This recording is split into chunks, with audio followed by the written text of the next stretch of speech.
Dutch animal feed multinational manufacturer Heus is set to open a feed manufacturing plant in Athi River to serve the East Africa region. Livestock Principal Secretary Jonathan Mueke says the animal feed plant will help lower the cost of animal feed.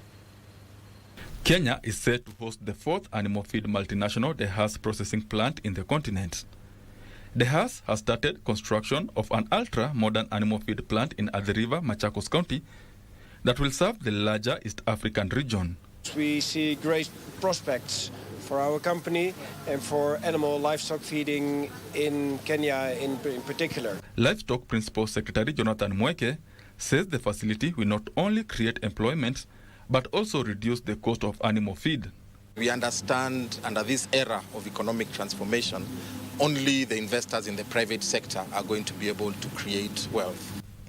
The plant is expected to help reduce Kenya's animal feed import bill and bridge the current deficit. Enough land, we can where he can engage our farmers from 10 acres to 300 acres to 1,000 acres to help him plant the feed for the animal.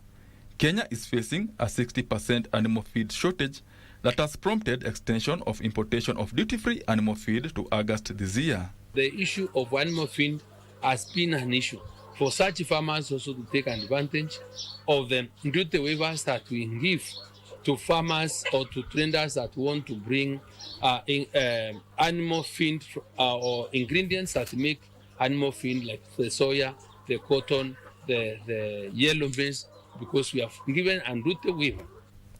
Benson Rioba reporting for Prime Edition.